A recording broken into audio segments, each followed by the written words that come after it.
స్టేజ్ను అలంకరించిన పెద్దలందరికీ, ఈ కార్యక్రమానికి పాణ్యం నియోజకవర్గ నలుమూలల నుండి ఎంతో ఉత్సాహంతో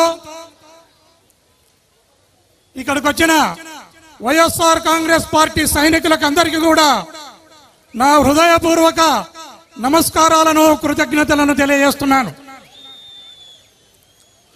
నేను స్థానిక నాయకుడు కాటసాని రాంభూపాల్ రెడ్డిని గురించి ఒక 2 మాటలు చెప్పాలి.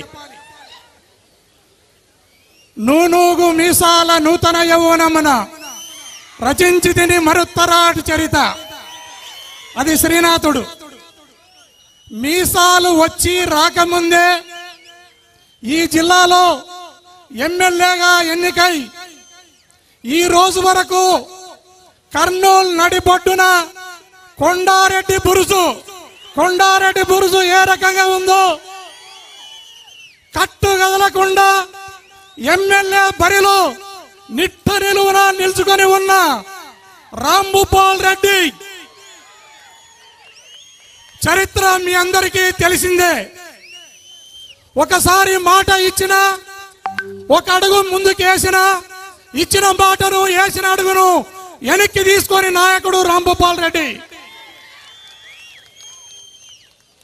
కార్యకర్తలను, తనను నమ్మిన నాయకులను గాని కార్యకర్తలను గాని భుజాన మోసే నాయకుడు రాంభూపాల్ రెడ్డి. దానికి ఒక ఉదాహరణ,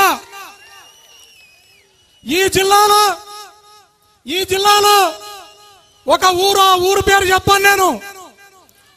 కురువళ్లకు రెడ్లకు పార్టీ పడితే, కొట్లాట పడితే కురువల్లది న్యాయం నమ్మి కురువల్ల పక్షాన నిలబడి కురువల్లను గెలిపించిన చరిత్ర రాంభూపాల్ రెడ్డిది. ఈ మాట ఎందుకు అంటున్నానంటే,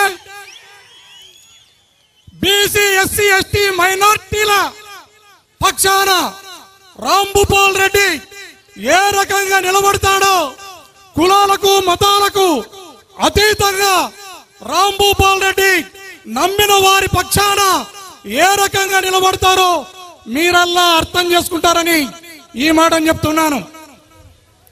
మన రాష్ట్ర పరిస్థితికి వస్తే అమ్మఒడి గాని, ఆసరా గాని, చేయూత గాని, దిశ చట్టం మహిళల కోసం, దిశ చట్టం గాని మహిళల కోసం 30 లక్షల ఇళ్లను గాని, రైతు భరోసాను గాని, అదేవిధంగా అనేక రకాల సంక్షేమ కార్యక్రమాలను చేస్తూ మన వైఎస్ జగన్మోహన్ రెడ్డి గారు ముందుకెళ్తున్న సంగతి మా అందరికీ తెలిసిందే. అదే కాకుండా మన బీసీ, ఎస్సీ, ఎస్టీ, మైనార్టీలలో నాయకత్వ లోపం ఉంది. వాళ్ళను మంచి లీడర్లుగా తయారు చేయాలి అన్న ఉద్దేశంతో జగన్మోహన్ రెడ్డి గారు మనకు పంచాయతీలలో గాని, మండలాల్లో గాని, జెడ్పీటీసీలో గాని, ఎమ్మెల్యేలో గాని, మంత్రి వర్గంలో గాని మనకు 60-70% ఇచ్చి బీసీ, ఎస్సీ, ఎస్టీ, మైనార్టీలను అగ్రభాగాన నిలబెట్టిన చరిత్ర జగన్మోహన్ రెడ్డి గారిది. మనం ఇలా చెప్పుకుంటూ పోతే ఎన్నో చెప్పుకోవచ్చు. కానీ ఇప్పుడు ఒక 2 నిమిషాలు మన ప్రతిపక్ష నేత చంద్రబాబు నాయుడు గారి గురించి మనం చెప్పుకోవాలి. 2014లో ఆయన ముఖ్యమంత్రి అయితే మనకు రావాల్సిన ప్రత్యేక హోదాను సంతలో చింతపండు నమ్మినట్లు మోడీ కమ్మి, ప్రత్యేక హోదాను మోడీ కమ్మి ప్రత్యేక ప్యాకేజీని జోబిలో పెట్టుకుని వచ్చిన దుర్మార్గుడు చంద్రబాబు నాయుడు గారు. అదే విధంగా మనందరికీ తెలిసిన విషయమే, 4 కాలాల పాటు హైదరాబాద్ నగరాన్ని మనము రాజధానిగా పెట్టుకొని ఏలుకునే అవకాశం ఉండింది. కానీ పట్టపగలు నట్ట నడిబజారులో ఓటుకు నోటు కేసులో దొరికిన దొంగ చంద్రబాబు నాయుడు. ఆయన దొంగగా దొరికితే కేసీఆర్ చంద్రబాబు నాయుడు గారి గొంతు మీద కత్తి పెట్టి నువ్వు హైదరాబాద్ ని ఈడిసిపెట్టి వెళ్తావా, జైలుకు పోతావా అంటే మహానుభావుడు చంద్రబాబు నాయుడు హైదరాబాద్ ను వదిలేసి కేసీఆర్ కు అమరావతిలో వచ్చి పడడం జరిగింది.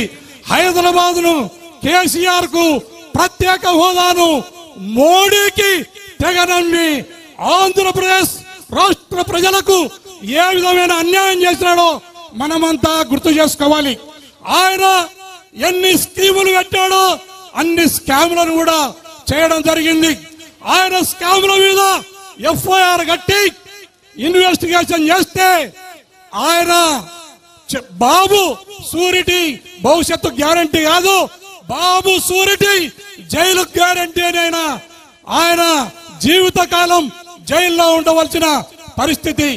మనం రైతుల విషయానికి వస్తాం. మన రైతు సోదరులు ఆయన హయాంలో కరువు వచ్చి మన వాగులు వగలు ఎండిపోయినాయి. మన కాడికింది ఎద్దులను కషాయి వాళ్ళకు అమ్ముకున్నాం. మన పట్టణ అన్నం పెట్టే రైతు అన్నమో రామచంద్ర అని వలసలకు పోవడం జరిగింది.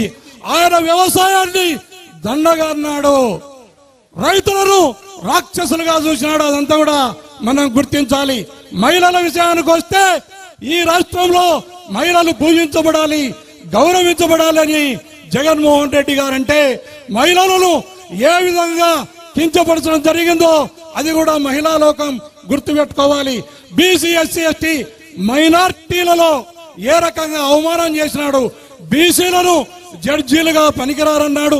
ఎస్సీలలో పుట్టాలని ఎవరైనా అనుకుంటారన్నారు. సాకలి మంగలి కులాలను తోక కత్తరిస్తానే మాటను ఆయన మాట్లాడడం జరిగింది. ఇదంతా మన బీసీ ఎస్సీ ఎస్టీ సోదరులు గుర్తు చేసుకోవాలి. ఆయన 2019లో 23 సీట్లకు పరిమితం కావడం జరిగింది. 2024లో ఆ 20 పక్కకు పోతే ముసలోనికి మిగిలేది 3 సీట్లని ఈ సందర్భంగా తెలియజేస్తూ ఈ అవకాశం ఇచ్చిన మీ అందరికీ నా హృదయపూర్వక నమస్కారాలను కృతజ్ఞతలను తెలియజేస్తూ ముగిస్తున్నాను.